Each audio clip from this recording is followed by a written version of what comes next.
Dice analizando a distancia. ¿Está bien? Ya. Empieza a decir cero. Estamos terminando prácticamente un ciclo que, a ver si contamos bien, abril, mayo, junio, julio, agosto, casi 5 meses. Casi 5 meses. Así que, hermanos, estamos a punto de despedirnos de la disciplina, entre comillas. Ya, así que vamos a hacer el resumen de las últimas 3 clases. Eso es lo que nos convoca hoy día. Así que vamos a comenzar. Bueno, recordemos que el ciclo de disciplina básicamente es que hay un pecado en medio de la iglesia, ¿cierto? Un pecado que tiene ciertas características, ¿se acuerdan? ¿Cuáles eran? Impenitente, grave y público, ¿cierto? Impenitente, grave y público. Y hay una confrontación, ¿correcto? Pero esa confrontación tiene ciertas etapas, una, ¿cierto?, personal, después viene una etapa quizás podemos llamar grupal, donde 2 o 3 acompañan a la persona que en primera instancia confrontó la situación. Si no hay arrepentimiento, tenemos la instancia ya congregacional, donde la iglesia es la que también participa de la amonestación. Si no hay arrepentimiento, ¿cierto?, hay disciplina.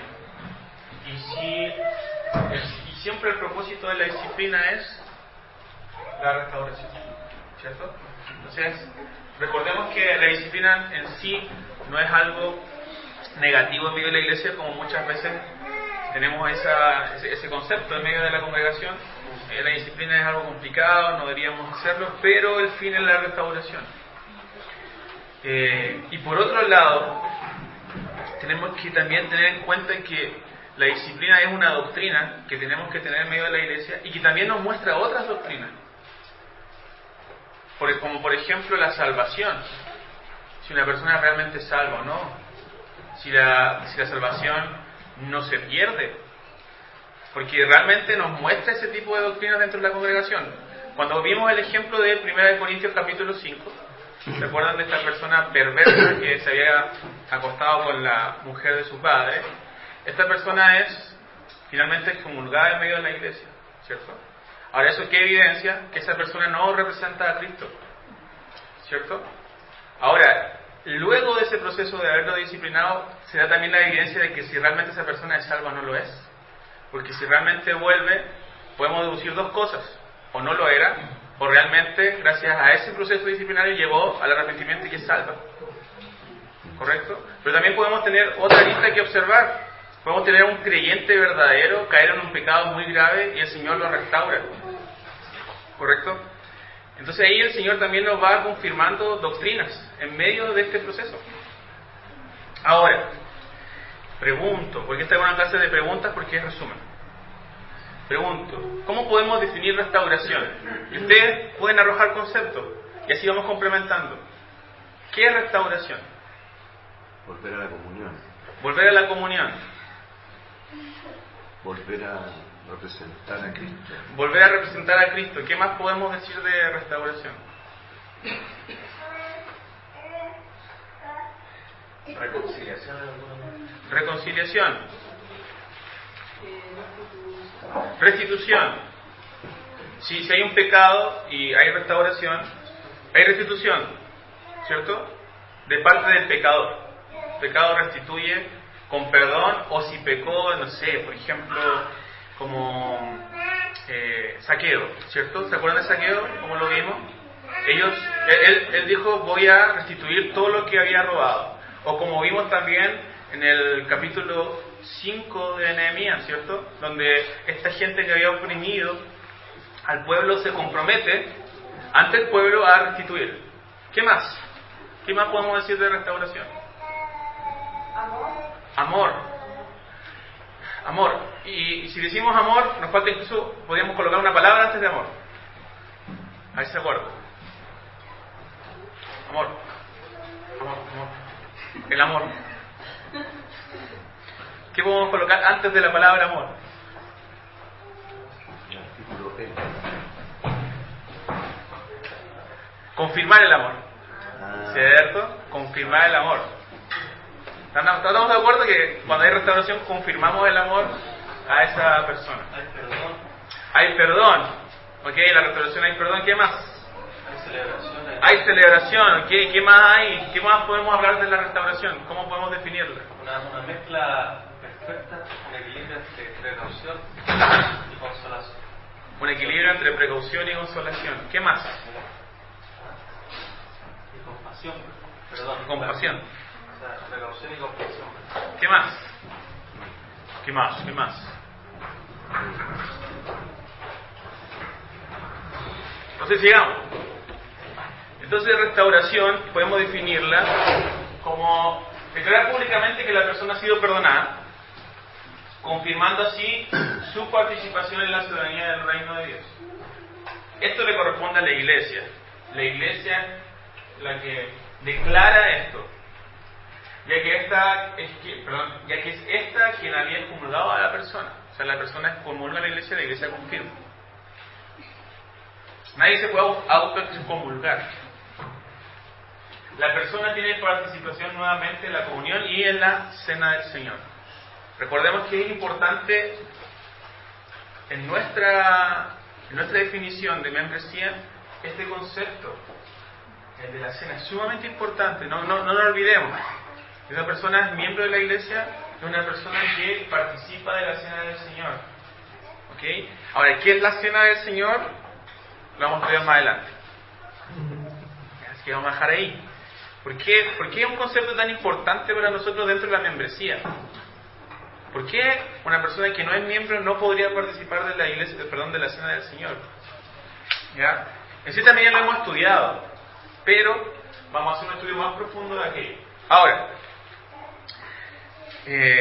como dijimos, y como ustedes mencionaron, el proceso de restauración contiene 3 elementos básicos que son el perdón, el consuelo y la confirmación del amor. En esta confirmación del amor obviamente se incluye lo que es la celebración. Cuando un pecador viene al arrepentimiento dice la palabra que hay fiesta, ¿cierto? Hay fiesta en el cielo por un pecador que se arrepiente. Es decir, un pecador que se arrepiente es celebrado en el cielo. Pregunta, ¿cómo es posible que nosotros no lo celebremos? Si en el cielo hay fiesta y nosotros no nos vamos a alegrar. Pucha, el hermano volvió. Es como yo lo quería fuera de la iglesia. Es como Jonás. Jonás cuando va a Nínive y la gente se arrepiente se enoja. Se enoja. ¿Esta gente por qué se arrepintió? Yo quería que fueran condenados. Entonces, pregunta, ¿vamos a tener la actitud del padre del hijo pródigo o vamos a tener la actitud de Jonás? ¿Cierto? Porque acordémonos de la actitud del padre del hijo pródigo. El hijo pródigo había desperdiciado todo. Y básicamente la idiosincrasia judía, él recibe la herencia, y era 1/3 de la herencia total del padre, y era un padre acaudalado que tenía riqueza. Y dice la Biblia que lo desperdicia en pocos días. ¿Cómo es posible que una persona que se gana el loto lo desperdicie tan pronto? ¿Cómo se hace eso? Devaluando las riquezas. Se tienen que devaluar. O sea, tienen que valer menos de lo que realmente valen. Y eso es lo que hace un pecador básicamente, devalúa lo que Dios, por gracia, le ha dado, en la gracia común o en la gracia salvadora. Desperdiciamos eso. Ahora, ¿cuál es la actitud del padre del hijo pródigo? Corre, ¿cierto? Y recordemos que cuando una persona en la idiosincrasia judía corría, era una vergüenza. Era una vergüenza.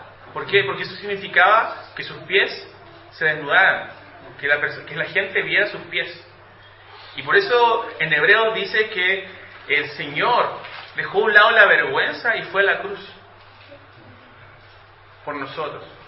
Le dio lo mismo la vergüenza de la cruz y fue y corrió hacia el hijo pródigo y lo abraza con todo el olor a cerdo con que venía, a todo el olor de algarrobas, lo abraza, ¿cierto? Y lo perdona. Pero no solamente hace eso con él, sino que en esta gracia, que también es parte de nosotros como iglesia, ¿cierto? Lo vista de nuevo, le pone calzado. ¿Por qué?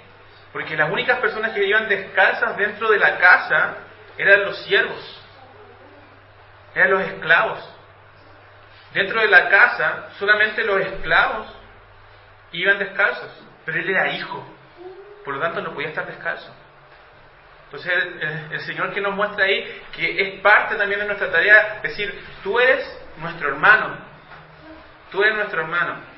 Lo abraza y le coloca un anillo, le da autoridad de nuevamente ser reconocido como hijo. Y después hay fiesta, ¿cierto? En la casa, y mata el becerro gordo, ¿correcto?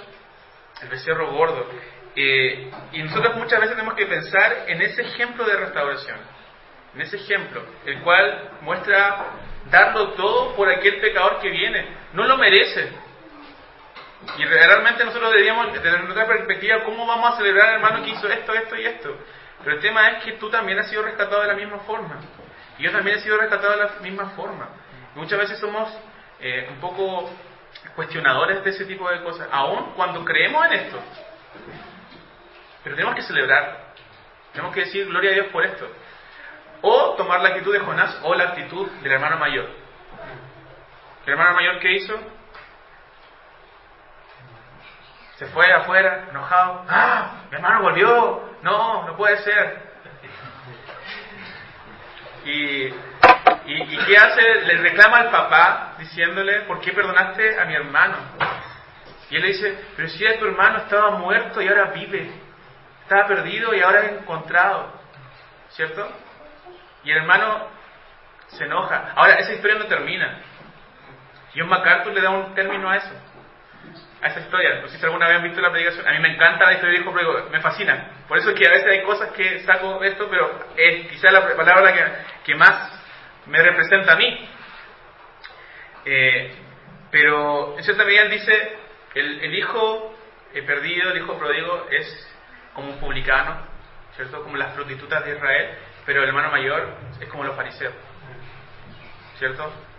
Como los fariseos, sí, soy correcto y todo, pero por dentro están podridos. Y esa historia no termina. Pero él dice, la historia termina de la siguiente manera. Porque la historia no termina, si se dan cuenta, no se sabe qué pasa con el hijo mayor. Es la historia del hijo pródigo. Pero él dice, es probable que el hijo mayor tomó un palo, un hacha, no sé, un objeto, y mató al papá. Porque eso fue lo que sucedió.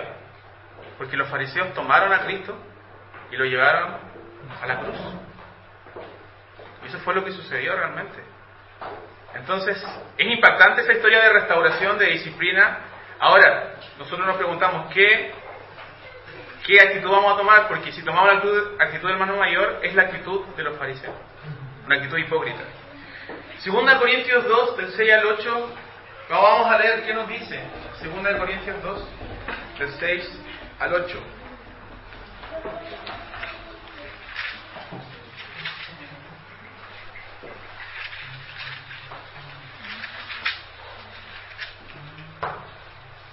Le basta a tal persona esta reflexión hecha por muchos.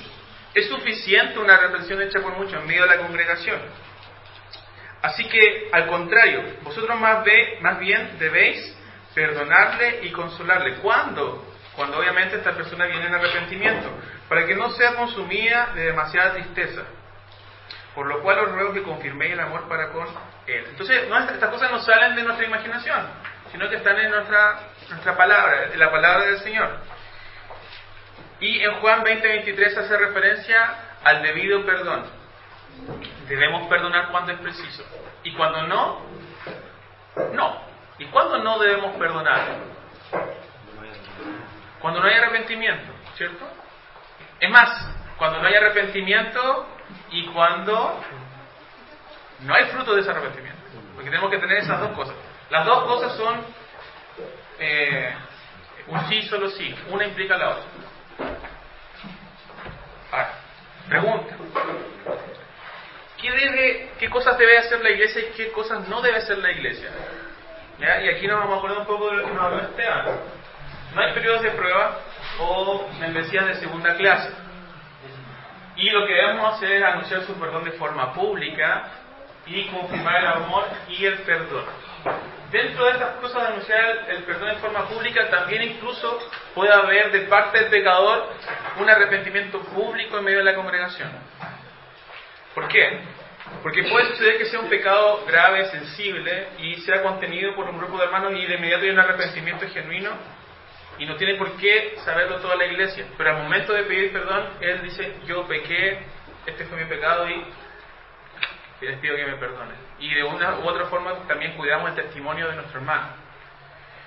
Ahora, si hay restauración, ¿hay necesariamente una reincorporación a la membresía? Pregunta. Esteban dice que no porque él dio la clase. La mayoría de las veces tenemos que decir que sí. Ahora Esteban, tú recuérdanos, ¿cuándo no? Hay ocasiones específicas que tienen que ver con distintos contextos. Por ejemplo, puede ser el tema geográfico, puede ser más que nada la condición actual de la persona que se arrepiente, que lo que importa es restaurar las relaciones entendiendo que somos un cuerpo universal. Ahora, eso ocurre la mayoría de las veces, como tú decías, dentro del contexto de la iglesia local, pero hay ocasiones en las que la persona ya no está en la iglesia local y sí anhela tener la restauración, arrepentirse de sus pecados, y la restauración igual puede ocurrir, y eso no implica que tenga que ser nuevamente restituida su membresía. Bueno, entonces lo voy a decir por micrófono para que por streaming nos vean. Sí, tenemos que decir que la mayoría de las veces sí vuelve a la comunión con la iglesia, la mayoría de las veces, pero hay situaciones en donde esa persona sale de la iglesia por mucho tiempo, incluso se fue quizás de la ciudad. Entonces es imposible que inmediatamente vuelva a la comunión con la iglesia, a menos que quizás vuelva a la ciudad, o incluso se ha hecho miembro de otra iglesia y quedó eso en ascuas, quedó ahí sin resolver. Pero ese es el propósito de la restauración, que los lazos con la iglesia queden sanados y confirmar que representa a Cristo. Ahora, ¿cuándo se aplica la restauración? Cuando nosotros aplicamos la restauración, ustedes lo dijeron, cuando hay arrepentimiento, ¿cierto? Nuestro hermano Víctor lo mencionó, y hay frutos de arrepentimiento. Ahora nos hacemos la pregunta, ¿siempre funciona igual la restauración? ¿Cuáles son los parámetros? ¿Siempre funciona igual? Respondan, hermano. Estamos en una clase participativa, activo-participativa.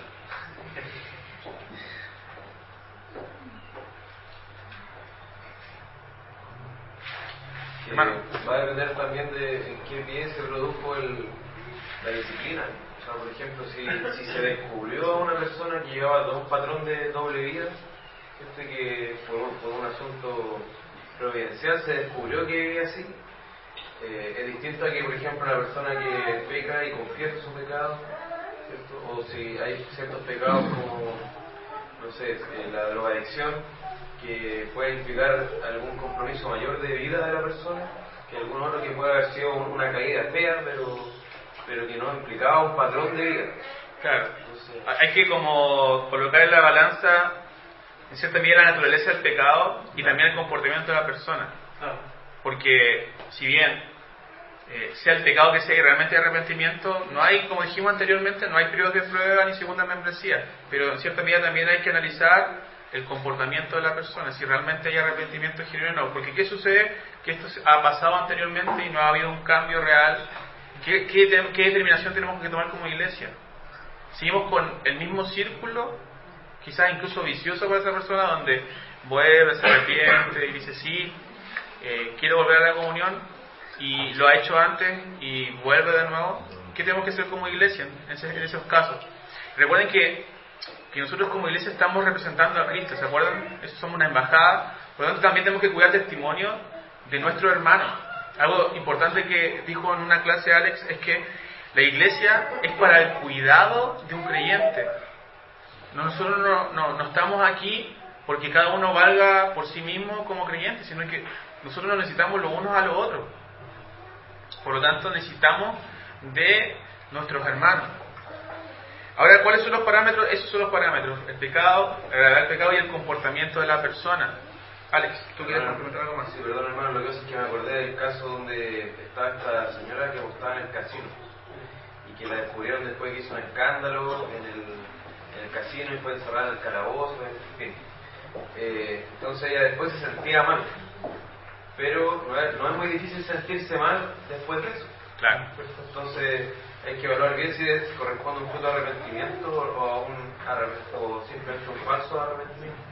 Sí, esa pregunta deberíamos hacernos siempre. ¿Qué es un fruto de arrepentimiento? ¿O qué es el arrepentimiento bíblicamente? Y el arrepentimiento bíblicamente es darle la espalda al pecado y tener un cambio de actitud. Ese cambio de actitud se manifiesta de todas las formas de igual.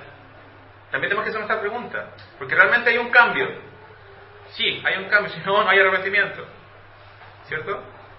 Ahora, el darle la espalda al pecado, obviamente, muchas veces hay hermanos más débiles, otros más fuertes. El Señor a todos nos ha dado distintas capacidades para confrontar el pecado, pero finalmente todos luchamos con eso. Pero también tenemos que hacernos esa pregunta. Bueno, yo iba a decir que milésimas de segundo antes del arrepentimiento, a través de la palabra, sin duda, y obviamente de que Dios usa a la congregación, frente a esa persona viene la luz, viene la verdad. Entonces esa persona puede ver que realmente está en un estado erróneo, principalmente frente a Dios y obviamente también frente a sus semejantes. Entonces ahí es donde nace el arrepentimiento verdadero, y obviamente ese arrepentimiento verdadero viene acompañado del deseo de dejar esa mala visión que tenía de la vida, o seguir en pos de esa mala comprensión y volverse a Dios, comenzar a caminar hacia lo que realmente es la verdad. Entonces eso es lo que hace también la diferencia, porque en ese sentido van a venir frutos, pero cuando no, la persona simplemente tiene una especie de ¿cómo se dice? Emocionalmente nomás está compungida porque ve que está embarrándola, pero... Y cosa que tiene igual incluso la gente no creyente. Claro. Entonces eso no va a venir con fruto, sino que más bien va a ser un tema emocional, que puede llorar, puede hacer un montón de cosas, pero no está arrepentida porque no ha visto el otro lado, o sea, no ha visto la verdad, no ha visto la luz. Entonces el arrepentimiento requiere de esa... O sea, Dios nos da eso. Claro, es un don de Dios. O sea, debemos recordar que el arrepentimiento es un don de Dios. O sea, Dios lo da. Sería algo así como remordimiento. Claro, simplemente remordimiento. Cuando no hay luz en relación a lo que nosotros estamos haciendo frente a Dios y su naturaleza, claro, es simplemente un remordimiento. Y eso no cambia a nadie. Es lo que dice la palabra, o sea...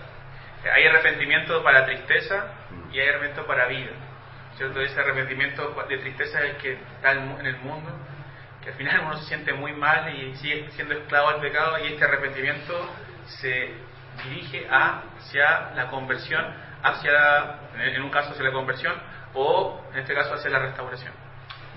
Hermano, el arrepentimiento, en pocas palabras, podría ser como lo que dice Paul Washer también muchas veces cuando confrontaba el tema de las 4 leyes espirituales, y él le da un enfoque bíblico, que al fin y al cabo vendrá siendo como un desprecio, un rechazo y una lucha contra el pecado. Y ¿cómo se llama esto? Y eso, claro, él desea también darle la vuelta al pecado, pero extrayendo un poco más el tema, claro, un desprecio, un rechazo. Claro, es cambiar nuestra... Claro, y una lucha porque el pecado siempre va a estar. Amén. El pecado siempre va a estar. Siempre va a estar. Bien, continuemos, hermanos, porque si no, no voy a alcanzar. Nos vamos a alcanzar. Ok, pregunta, ¿nos podemos equivocar en el proceso de restauración? Decimos que sí, nos podemos equivocar en un proceso de restauración. No somos infalibles. ¿Puede una iglesia recibir como miembro a alguien que ha sido disciplinado, comulgado por otra iglesia? Tenemos que decir... Sí, que hay que evaluar.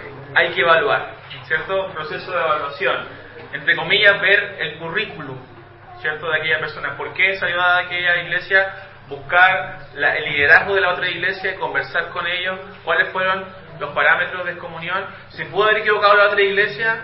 Claro, también se pudo haber equivocado la otra iglesia. Es decir, investigar, ser diligentes. Bueno, antes de disciplinar enseña fue nuestra penúltima clase, que fue dada por Alex, y básicamente la resumí en estos conceptos. Antes de disciplinar tenemos que enseñar, ¿cierto? No podemos llegar con un látigo dentro de la congregación que no tiene una base bíblica y empezar a disciplinar a diestra y siniestra, porque finalmente eso no va a traer bendición, sino que va a traer básicamente temor dentro de la congregación, odio, y aún va a abundar más el pecado. ¿Qué tenemos que enseñar dentro de la iglesia? Tenemos que enseñar el Evangelio. Eso es básico.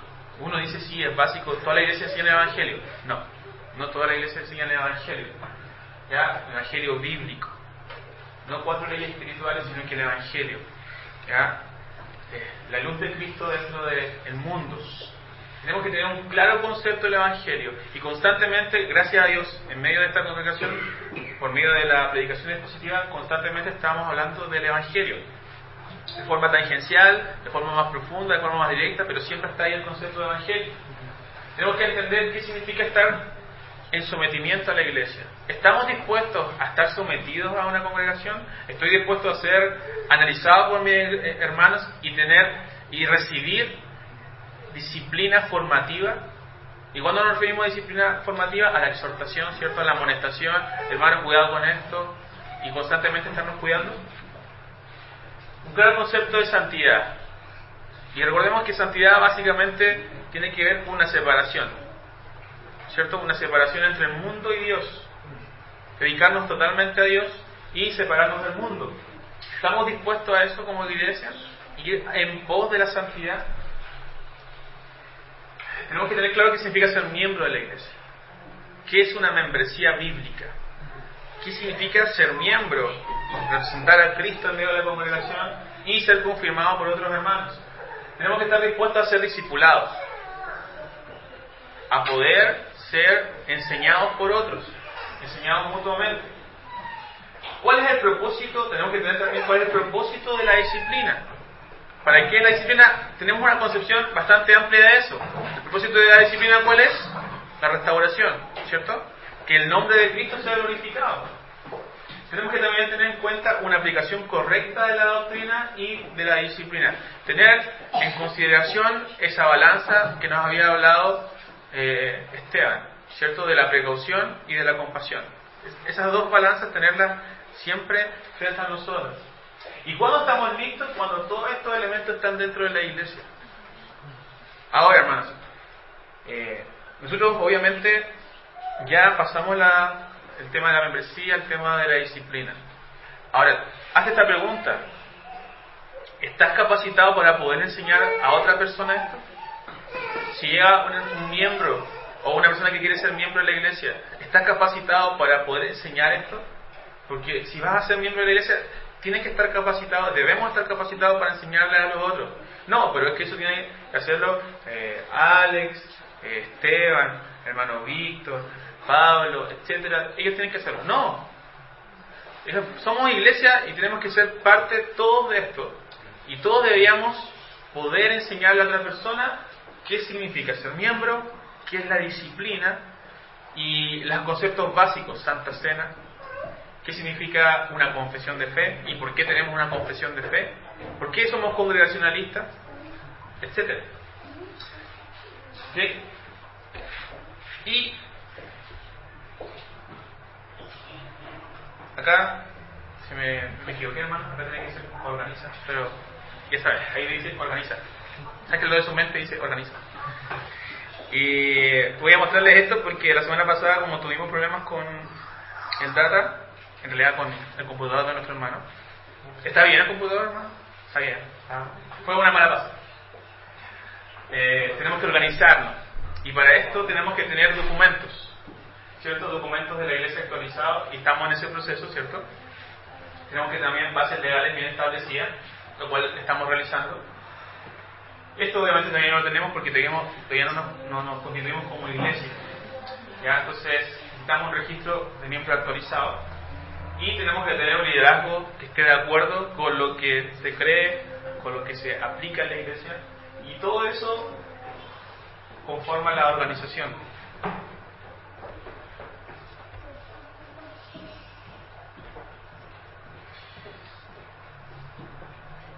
Dentro de los documentos, podemos decir que quizás es uno de los más importantes, porque tiene que ver con lo que creemos, con lo que nos motiva a ser parte de esta iglesia, que sería, en este caso, la Confesión Bautista de Fe de 1689. Es la que creemos, es la que profesamos y la que condensa, ¿cierto?, nuestras creencias, las cuales no vamos a discutir. Eso no lo vamos a discutir, sino que eso es lo que creamos. Son las bases de la doctrina de la iglesia. Es lo que se espera de los miembros, ¿ya?, en cuanto a doctrina y comportamiento. Nos da parámetros de cómo funcionan las estructuras de autoridad de la iglesia, qué normas se aplican en aceptación y excomunión de miembros, en circunstancias normales, y cómo funciona la disciplina eclesial bajo circunstancias extraordinarias. Todas esas cosas las tenemos ahí en la confesión. Ahora, Gerda Lehmann también nos da un parámetro de por qué es necesario esto. Es un acto de cortesía permitir que las personas sepan qué normas deben cumplir antes de que llegue la disciplina. ¿Ya? O sea, es decir, bueno, estas son las reglas. ¿Ya? O sea, si la saca el otro equipo, tú no podés tomar la pelota y tirar un saque de banda. No. O sea, como dijo la semana anterior Esteban, es un rayado de cancha. Es decir, estas son las reglas. Y eso se hace básicamente, en toda la estructura organizativa incluso. ¿Cierto? Usted va a ser miembro de aquí, usted le vamos a pagar tanto, ¿cierto? Tiene que cumplir con esto, esto y esto. Y usted la cumple al revés y al derecho, porque si no, no le pagan. Pero en la iglesia nos damos el lujo de no, pero si esto no es importante, ¿para qué tanta regla, tanta cosa? Si el Señor nos ama a todos, hermanos, todos somos amigos. ¿Se imaginan a Cristo con los fariseos? No, si somos todos amigos, yo también soy judío, ustedes también, amémonos.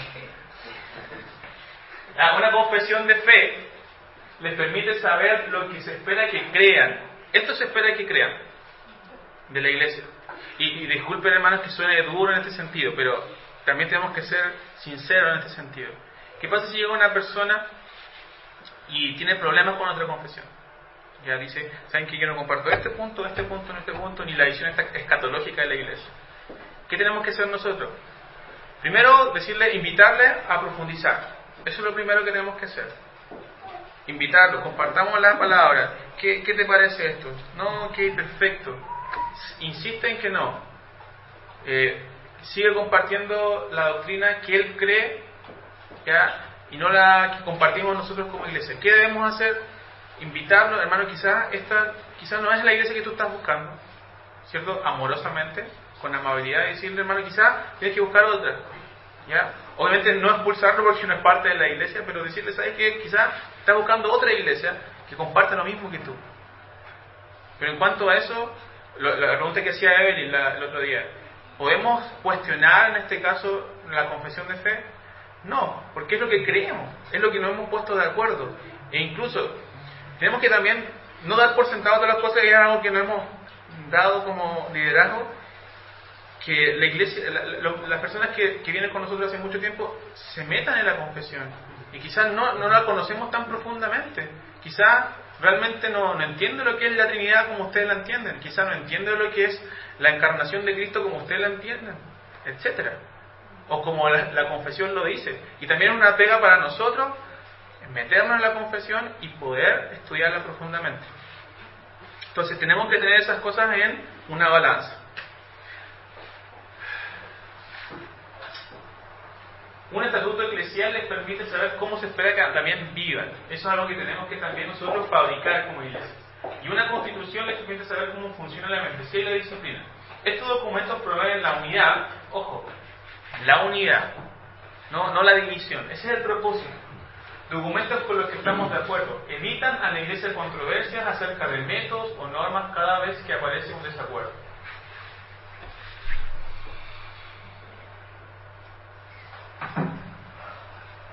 Las bases legales bien establecidas nos permiten evitar este tipo de cosas. Demandas de miembros, de vecinos, de familiares. De esta forma es poner información clara y explícita y tener un pacto de consentimiento. Y acá, obviamente, nosotros firmamos, ¿cierto? Todos firman. Yo soy parte de esto. Yo estoy de acuerdo. Es como un contrato cuando usted compra su casa. Ya tiene que pagar $19, lo pago mensualmente. Eso es lo que hacemos. Nos ponemos de acuerdo y decimos, sí, me comprometo con esto. Hago un pacto. Con esto se puede comprobar ante un tribunal que la disciplina fue ejecutada bajo las normas internas ya conocidas. Registro oficial actualizado de la membresía. ¿Quiénes forman parte y quiénes no forman parte? ¿Por qué? Porque hay un riesgo al aplicar la disciplina que lo explicó la semana anterior Esteban. No estoy bajo la autoridad de la iglesia, por ejemplo, alguien podría decir, pero para eso hay un registro. Asistente indeciso en su participación y también nos ayuda en que haya un caso de líderes en desacuerdo. Entonces todo eso tiene que estar establecido.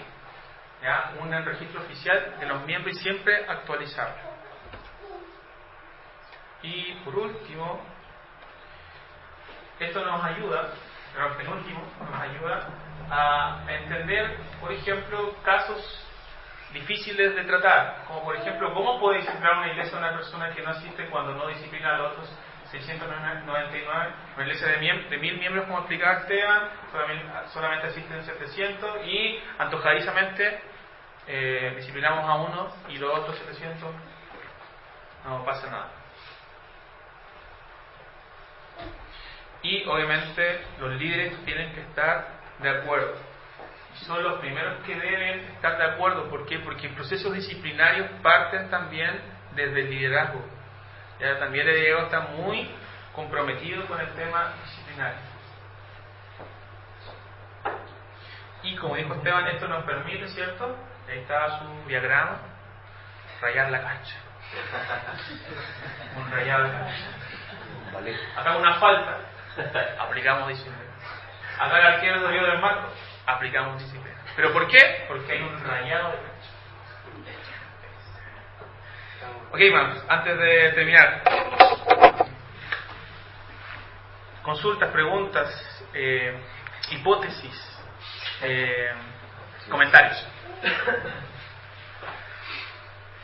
Janito. Yo creo que, un punto pequeño, creo que es como más o menos obvio, pero también para como aclararlo, si bien es cierto que el liderazgo de la iglesia al disciplinar puede equivocarse, pero en ese caso, ¿cuál sería el procedimiento del liderazgo en cuanto al arrepentimiento que demanda la iglesia también?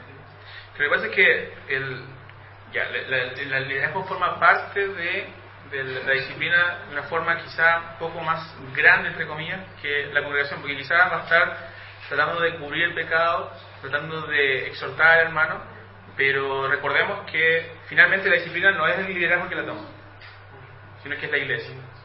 Entonces, si se equivoca la iglesia es responsable, no el liderazgo. Porque finalmente el liderazgo puede tener sus apreciaciones, aconsejar, como muchas veces vimos en los casos que vimos, que los pastores, nosotros recomendamos esto, y la iglesia evalúa finalmente. Y la iglesia también es parte de el proceso disciplinario.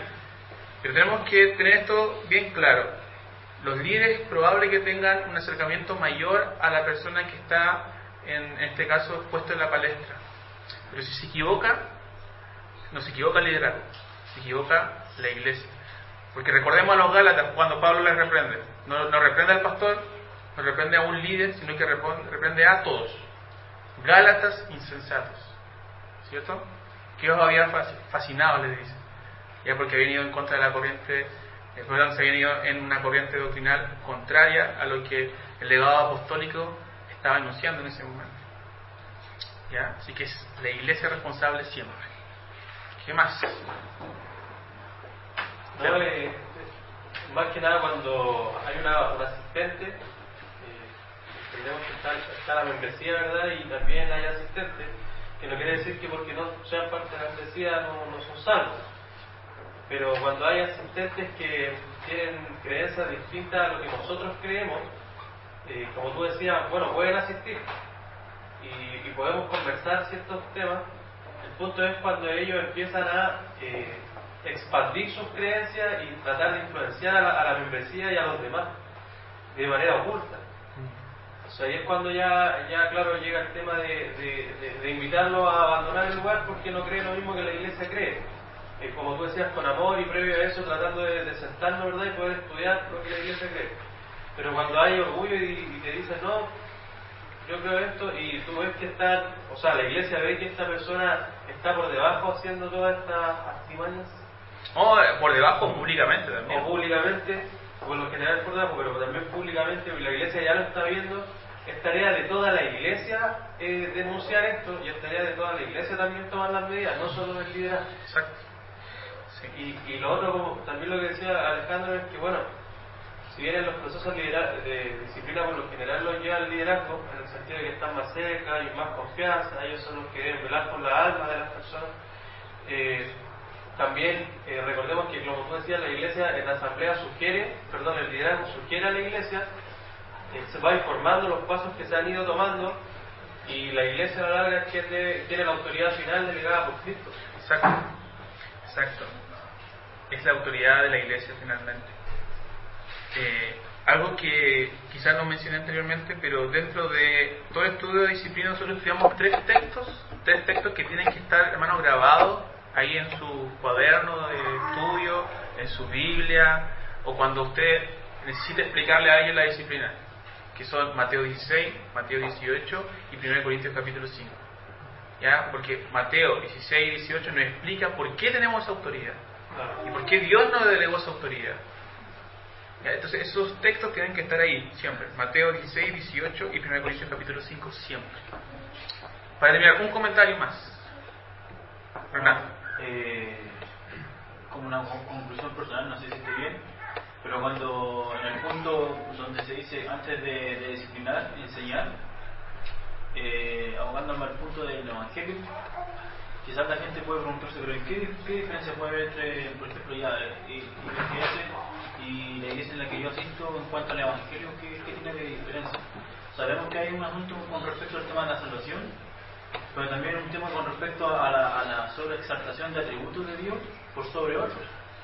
Que en este caso vendrá siendo iglesias que dicen Iglesia de Cristo, Dios es amor, y se quedan simplemente en eso, pero sin embargo ignoran o toman en poca estima la santidad de Dios y la justicia de Dios. Y en la Escritura vemos, por ejemplo, como Pablo decía que no entendía esto, sino que se por la ley de Dios, por el carácter santo de Dios. Analizando la disciplina cristiana, claro, es un carácter santo de Dios, de que la iglesia se mantenga en los estatutos de Dios y actúe conforme a la voluntad de Dios. Y uno podría simplemente decir, pero es que esta iglesia no tiene amor, y fácilmente podría guiarse por emociones o sentimentalismo. Entonces, esa es quizás una de las diferencias por las cuales que la gente que pueda escuchar a través de las redes sociales o leer, cuando este material se suba a internet, ¿qué nos puede diferenciar de la otra iglesia? Justamente eso. Claro. Dentro del Evangelio tenemos la doctrina de la depravación total, claro, de la soberanía de Dios, ¿cierto? De la santidad de Dios, del arrepentimiento como realmente lo dice la Escritura, que es, etcétera.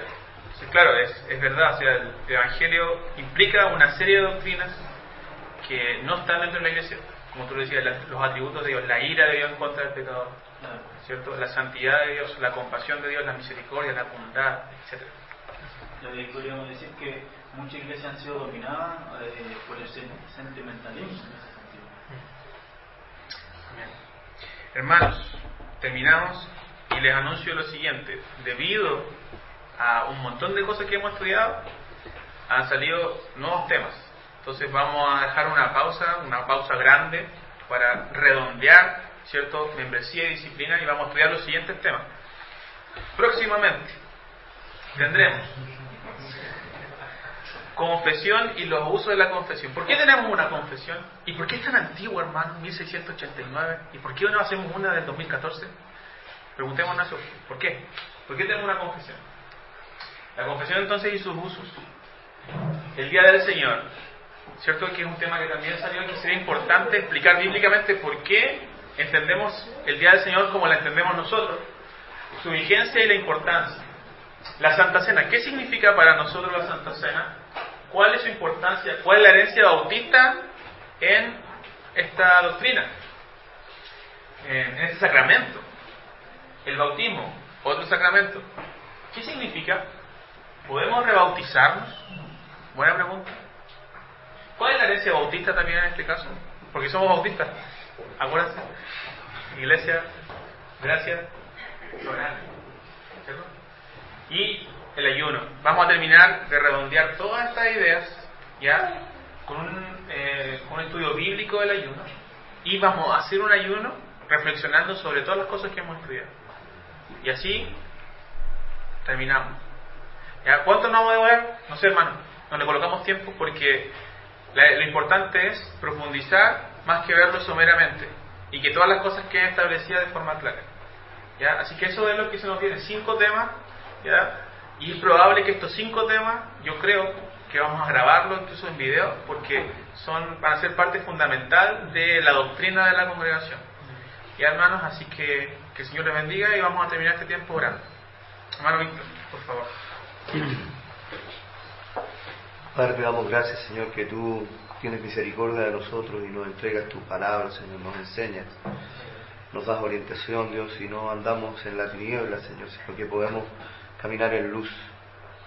Padre, guárdanos, Señor, y permite que esto quede grabado en nuestro corazón, haznos meditar, Señor, durante la semana. Y, Señor, esto no es un ciclo que termina, sino más bien es un ciclo, Señor, que ha sido presentado, ha sido mostrado para